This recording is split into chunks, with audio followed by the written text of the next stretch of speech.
Tunde had always known hardship. Growing up in the crowded streets of Lagos, he watched his mother, Mama Tunde, struggle daily to provide for him and his younger sister, Kemi.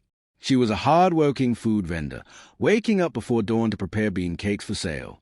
Despite her efforts, the little she earned was barely enough to sustain them. His father had left years ago, vanishing without a trace. Since then, Mama Tunde had carried the weight of the family alone. Tunde admired her strength, but he hated seeing her toil under the hot sun, bargaining with customers who sometimes refused to pay a fair price. More than anything, he wished for a better life, for himself, for Kemi, and for their mother.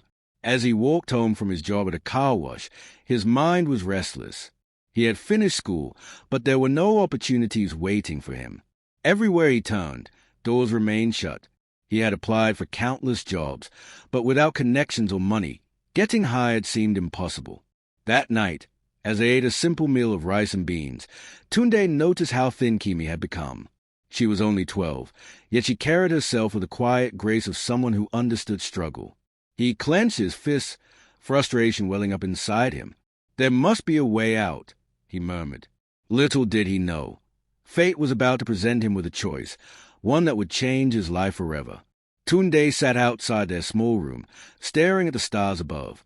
The night was quiet, except for the distant sounds of the city, cars honking, vendors calling out their final sales, and the occasional chatter of neighbors. His mother had already gone to bed, exhausted from the day's work, while Kemi curled up on the thin mattress inside. His thoughts raced. There's to be a way out. But how? Hard work alone was not enough. He had seen men rise from nothing to wealth, yet their paths were shrouded in mystery. Some whispered of secret societies, others of sudden business breakthroughs. All Tunde knew was that waiting and hoping would not change his reality. As he sat deep in thought, a familiar voice called out, "Tunde, my guy." He turned to see Sly, his childhood friend, stepping out of a sleek black car. It had been months since he last saw Sly, and the difference was striking. Dressed in expensive clothes and wearing a gold wristwatch, he looked nothing like the boy from their old neighborhood. "Sly." Tunde blinked in surprise. "Is this really you?"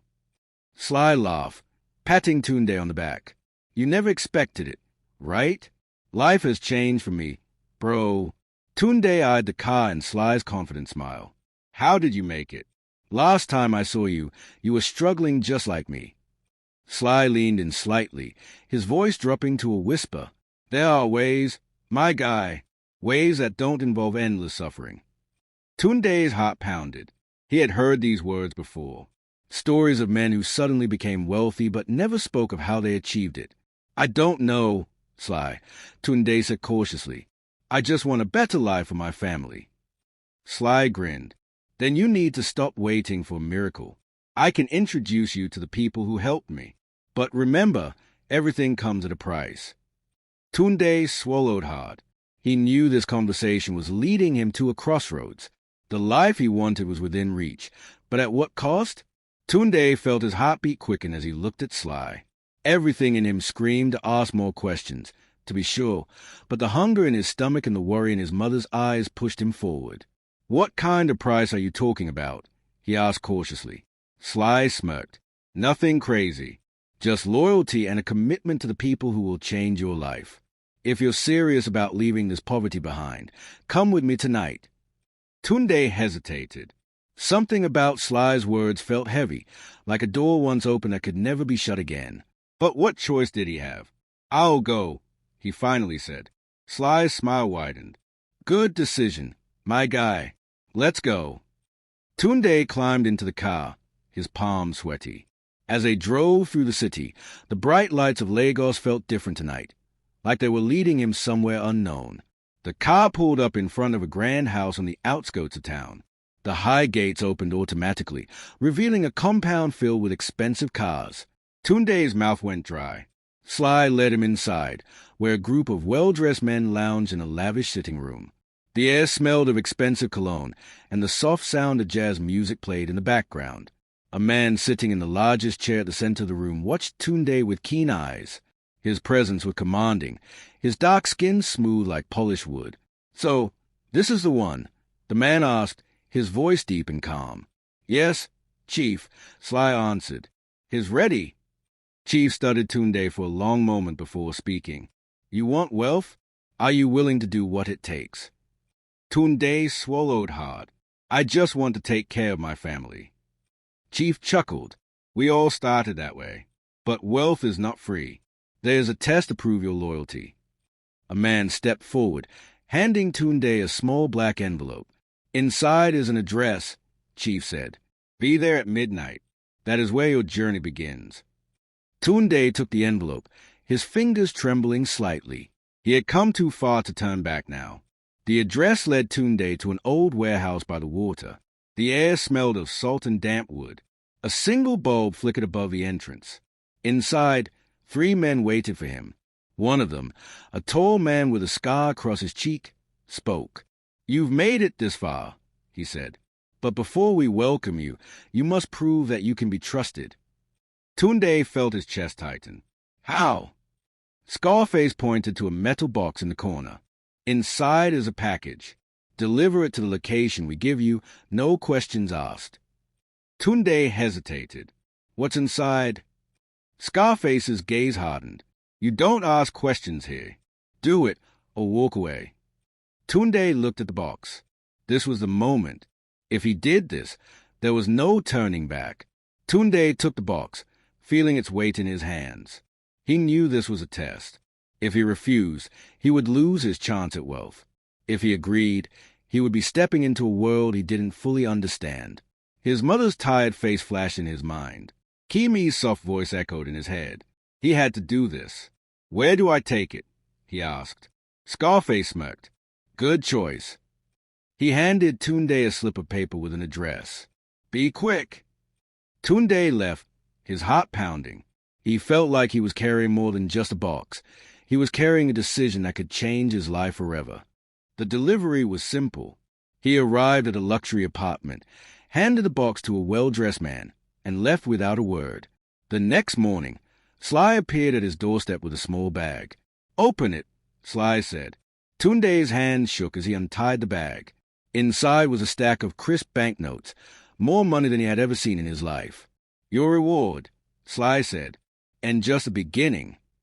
Tunde exhaled slowly. This was real. For the first time in his life, he felt hope. But he also felt something else, a quiet fear whispering at the back of his mind. With his new wealth, Tunde moved his mother and sister to a better apartment. He bought Kemi new school supplies and filled their kitchen with food. Mama Tunde was suspicious. "Tunde, where is all this money coming from?" Tunde forced a smile. "I got a good business opportunity, Mama. Things are finally looking up." She looked at him for a long moment before nodding. "Just be careful, my son." Tunde promised himself he would. But deep down, he knew that the road he had chosen was not one that allowed people to be careful. Tunde's assignment continued. Each job was bigger than the last, and so were the rewards. He learned not to ask questions, not to hesitate. Soon, he had everything he once dreamed of: cars, clothes, money. But with each passing day, he felt a growing unease. One night, Chief summoned him. "It's time for your real initiation," he said. Tunde's stomach tightened. He had known this moment would come. "Are you ready?" Chief asked. Tunde nodded. He had no other choice. Tunde arrived at Chief Otumba's mansion, his pulse racing. He had done everything they asked: deliveries, errands, unquestioning obedience. But tonight felt different.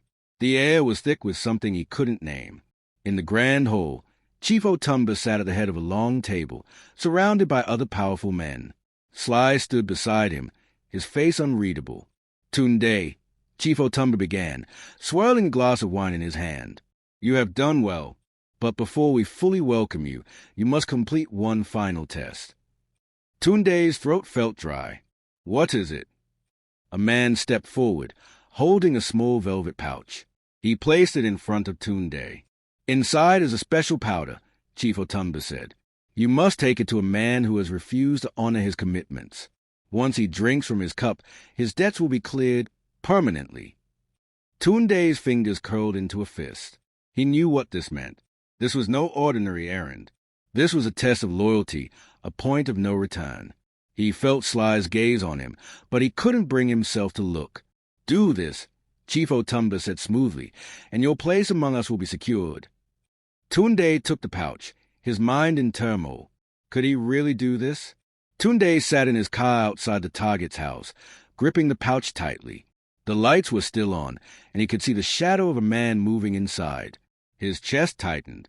How had his life come to this? He thought of his mother, her warm smile whenever she looked at him. He thought of Kemi, innocent and full of dreams. If they ever found out what he was about to do, would they still love him? A knock on the window startled him. It was Sly. "What are you waiting for?" Sly asked, his voice low. Tunde looked at him. "I don't know if I can do this." Sly sighed. "Tunde, you wanted this life, didn't you? Wealth comes with responsibility. Do it and stop overthinking." Tunde swallowed hard. He had come too far to back out now. Slowly, he stepped out of the car. Tunde walked into the house, his hands shaking. The man was seated at the dining table, sipping from a glass. "You must be the one Otumba sent," the man said, barely looking up. Tunde nodded. His heart was pounding. The man pushed the cup toward him. "Pour it." Tunde's fingers trembled as he sprinkled the powder into the drink. The liquid swirled slightly, then settled. The man lifted the cup to his lips. Tunde wanted to stop him. He wanted to scream. But he remained frozen as the man took a sip. Seconds passed. Then minutes. The man suddenly clutched his chest, his eyes wide in shock. He tried to speak, but no words came out. He gasped once, then fell forward, motionless. Tunde stumbled backward, his breath ragged. What had he done? Sly grabbed his arm. "It's done. Let's go." Tunde felt numb as he followed him outside. The night air felt heavy. There was no turning back now. Tunde was officially welcomed into Chief Otumba's circle. He was given a new car, a luxurious apartment, and stacks of cash. Everything he had ever wanted was now his. But he couldn't sleep at night. The man's face haunted his dreams. Every time he closed his eyes, he saw those wide, desperate eyes staring back at him. One evening, as he sat alone in his new house, Kemi called. "Brother, when are you coming home?" she asked. Tunde sighed. "Soon, Kemi, soon." She giggled. "I miss you. And Mama is always praying for you." Tunde's chest tightened. If only she knew the truth. As he hung up, he realized something. He had gained everything he ever wanted, but he had lost himself in the process. Weeks passed, and Tunde tried to push away the guilt. He drowned himself in wealth, attending lavish parties, driving expensive cars, and wearing designer clothes. But the nightmares never stopped. One night, as he sat in a club, a woman approached him. She was different from the others, calm, mysterious. "You don't belong here," she said, looking into his eyes. Tunde frowned. "What do you mean?" She leaned closer. "The wealth you carry has a price, and soon you will have to pay it." A chill ran down Tunde's spine. Before he could ask more, she disappeared into the crowd. Tunde felt his heart race. Was this a warning? Tunde went to Sly the next day. "I need to talk to Chief," he said. Sly looked at him carefully. "About what?" Tunde hesitated. "Just something I need to understand." Sly sighed. "You're thinking too much again." But Tunde was restless. Something wasn't right. He could feel it. Later that night, he followed Sly secretly. What he discovered left him shaken. Sly met with Chief Otumba and some other men. As they talked, Tunde overheard something chilling. "The boy has served his purpose," Chief Otumba said. "We will deal with him soon." Tunde's blood ran cold. He was next. Tunde knew he had to leave, but it wasn't going to be easy. The men who had given him wealth wouldn't let him walk away. He packed a small bag and called his mother. "Mema, take Kemi and leave Lagos. I will explain later." She was confused but heard the urgency in his voice. "Tunde, what's wrong?" "No time to explain. Just trust me." As he hung up, his door burst open. Sly stood there, flanked by two men. "Going some way?" Sly asked, his smile cold. Tunde's heart pounded. He had to fight for his life now.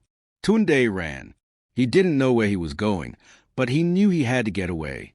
The city was dark, but he kept moving. Sly and his men were close behind. Somehow, he managed to escape, but he knew they wouldn't stop hunting him. He needed help, and there was only one person who could give it. Tunde found himself in a small church at the outskirts of the city. He fell to his knees, tears streaming down his face. "God, I don't know what to do," he whispered. The pastor approached him. "My son, when you walk with darkness, it never lets you go easily."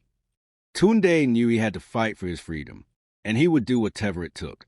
Tunde stayed in the church, trembling as the weight of his decisions crushed him. He had taken lives, walked in darkness, and now that same darkness was after him. The pastor, a calm elderly man with kind eyes, placed a hand on his shoulder. "My son, no one who walks this path leaves it easily," the pastor said. "But if you truly seek redemption, you must be willing to face the consequences." Tunde wiped his face. "They are coming for me. I know it." The pastor nodded. "Then you must prepare yourself, not with weapons, but with wisdom. The truth is your greatest weapon." Tunde frowned. "What do you mean?" The pastor handed him a small book. Chiefo Tunde and his men are powerful, but their power depends on secrecy. If the truth about their dealings is exposed, they will fall. Tunde's mind raced. He had always assumed there was no escape, but now he saw a different way out. "I need proof," Tunde said, determination filling his voice. "I need to expose them." The pastor sighed. "Then you must be careful, my son. The truth is dangerous." Tunde nodded. He had made up his mind. It was time to fight back. Tunde made his way back into the city, careful to stay hidden. He knew Sly and Chiefo Tunde's men were looking for him, but he had one advantage. He knew their secrets. With the help of an old friend who worked as a journalist, Tunde gathered evidence, documents, recordings, and confessions from others who had escaped the cult's grip. Days later, news broke. Headlines exposed the syndicate's illegal dealings, their blood money rituals, and the countless lives lost in their quest for wealth. Lagos was in shock. The once untouchable Chiefo Tunde was arrested, and his empire crumbled overnight. Sly tried to flee, but he was caught. Tunde, now free, returned to his mother and Kemi. He fell to his knees before his mother, tears in his eyes. "Mama, I'm sorry," he whispered. She held his face. "You were lost, but now you are found." Kemi hugged him tightly. "We just won our brother back." Tunde realized that, despite all the riches he had once chased, his family was the only true treasure he had ever needed.